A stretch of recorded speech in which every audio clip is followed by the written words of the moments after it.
Hello students. बेटा आज हम लोग स्टार्ट करते हैं एरर एनालिसिस। और एरर एनालिसिस में हम लोग पढ़ेंगे कि अगर मान लीजिए कोई एक्सपेरिमेंट हम लोगों ने कर रखा है और उसमें कुछ मेजर्ड वैल्यू अगर हमको मिलती है तो उनकी हेल्प से उसमें रिलेटिव एरर और परसेंटेज रिलेटिव एरर कैसे कैलकुलेट करते हैं। तो आज हम लोग यही सीखेंगे। तो चलिए स्टार्ट करते हैं एरर एनालिसिस।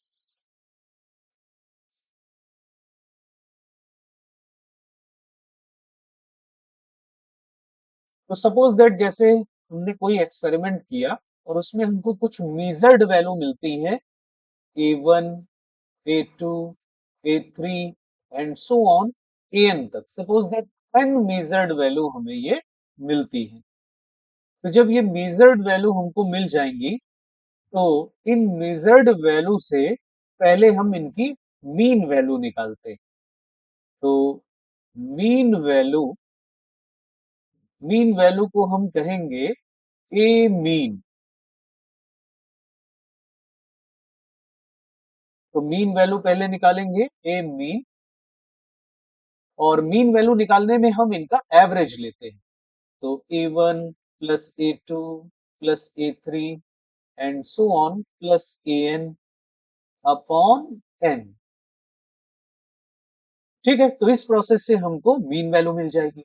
और जब ये मीन वैल्यू हमें मिल जाएगी तो इस मीन वैल्यू का इस इंडिविजुअल जो मेजर्ड वैल्यू हमें मिली है इनके साथ डिफरेंस निकालेंगे। तो मीन वैल्यू और मेजर्ड वैल्यू का जो डिफरेंस हमको मिलता है उसी को कहते हैं एब्सोल्यूट एरर। तो एब्सोल्यूट एरर सबसे पहले हम लोग निकालेंगे A1 में। ठीक है, तो एब्सोल्यूट एरर इन A1। तो देखिए A1 में जो एब्सोल्यूट एरर होगी इसको रिप्रेजेंट करते हैं डेल्टा A1 से। मतलब एब्सोल्यूट एरर को हम लोग डेल्टा ए से रिप्रेजेंट करते हैं। A1 में एब्सोल्यूट एरर की वैल्यू डेल्टा A1 के इक्वल हो जाएगी। ठीक है, तो delta A1 is equal to होगा ए मीन माइनस A1। इसी तरीके से सेकंड वाली जो मेजर्ड वैल्यू है उसकी हम एरर निकालेंगे।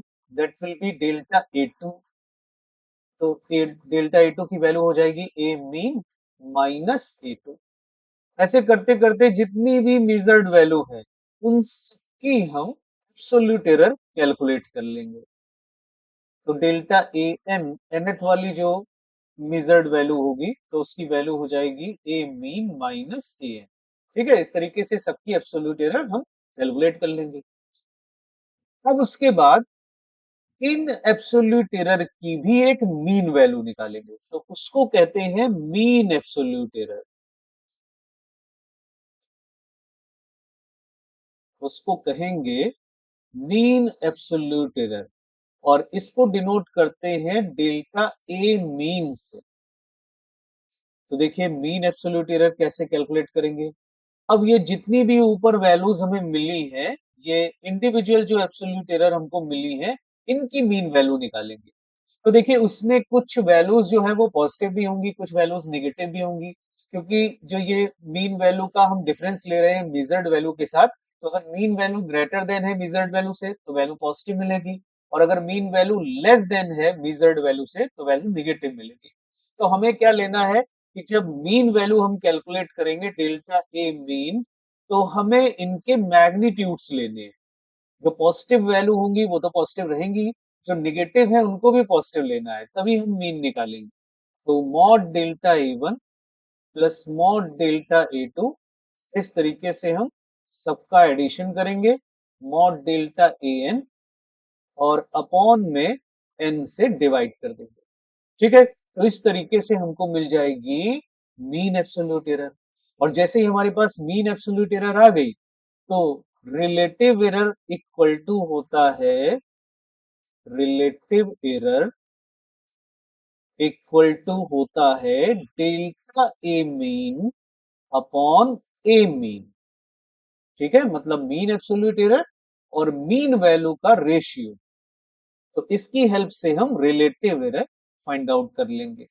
और जैसे ही रिलेटिव एरर आ गया तो percentage relative error equal to होता है delta A mean upon A mean into 100। इसी में 100 से अगर हम मल्टीप्लाई कर दें तो हमको परसेंटेज रिलेटिव एरर मिल जाती है। ठीक है, तो चलिए एक क्वेश्चन करते हैं, उसकी हेल्प से ये और अच्छे से क्लियर हो जाएगा। तो चलिए स्टार्ट करते हैं।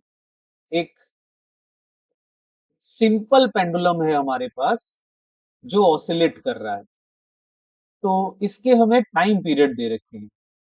तो पहला मेजरमेंट हमने किया तो टाइम पीरियड आया T1 is equal to 1.1 second. इसी तरीके से सेकेंड मेजरमेंट में ये आया 1.2 सेकेंड और थर्ड मेजरमेंट में ये आया 1.3 सेकेंड। ठीक है, तो यहां से हमें रिलेटिव एरर फाइंड आउट करनी है और परसेंटेज रिलेटिव एरर भी फाइंड आउट करनी है। ठीक है, दोनों को हम यहां से कैलकुलेट करेंगे। तो चलिए स्टार्ट करते हैं। तो सबसे पहले क्या करना है, हमें इनकी मीन वैल्यू फाइंड आउट कर लेनी है। तो मीन वैल्यू हो जाएगी टी मीन। तो टी मीन की वैल्यू हो जाएगी T1 plus T2 plus T3 upon 3। तो ये हो जाएगा 1.1 प्लस 1.2 प्लस 1.3 अपॉन 3। इसको सॉल्व करेंगे तो ये आ जाएगा 3.6 अपॉन 3। तो ये बन जाएगा 1.2 सेकेंड। ठीक है, मीन वैल्यू निकल आई। अब इसकी हेल्प से हम कैलकुलेट करेंगे इंडिविजुअल एब्सोल्यूट एरर, मतलब डेल्टा T1। तो डेल्टा T1 की वैल्यू होगी टी मीन माइनस T1 1.1। तो देखो ये आ जाएगा 0.1। इसी तरीके से डेल्टा T2 निकालेंगे तो वो आ जाएगा, हाँ यहाँ पर 1.2 रखेंगे तो 1.2 में से 1.1 गया तो ये आ जाएगा 0.2। यहाँ पर 1.2 माइनस 1.2 तो ये वैल्यू आ जाएगी 0। इसी तरीके से डेल्टा T3 निकालेंगे तो ये वैल्यू हो जाएगी 1.2 माइनस 1.3। तो ये आ जाएगा निगेटिव का -0.1। ठीक है, इस तरीके से अब इनकी निकालेंगे हम मीन एब्सोल्यूट एरर।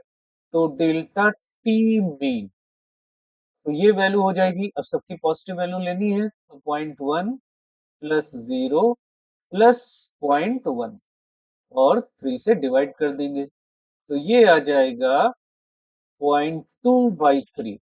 ठीक है, डेल्टा मीन आ गया हमारे पास। अब हम निकालेंगे रिलेटिव एरर। तो रिलेटिव एरर इक्वल टू हो जाएगा delta T mean upon T mean. तो ये बन जाएगा 0.2/3 और टी मीन की वैल्यू है 1.2 के इक्वल। तो ये पॉइंट हटाएंगे, ये पॉइंट हटाएंगे, 2 से डिवाइड कर दो, 6 टाइम्स जाएगा तो ये आ जाएगा 1/18। ठीक है, रिलेटिव एरर ये आ गई। और परसेंटेज रिलेटिव एरर इसी में 100 से मल्टीप्लाई कर देंगे तो 1/18 इंटू 100। ठीक है, तो ये आ जाएगा 5.555 मिलेगा, मतलब कि 5.56%। ठीक है, तो क्लियर हुआ बेटा सबको। आई होप ये एग्जाम्पल की हेल्प से आपको जरूर समझ में आया होगा कि अगर मेजर्ड वैल्यू हमें दे रखी हो तो किस तरीके से हम रिलेटिव एरर और परसेंटेज रिलेटिव एरर कैलकुलेट करते हैं। ठीक है, तो आज इतना ही रखते हैं, बाकी फिर हम लोग पढ़ेंगे नेक्स्ट टाइम।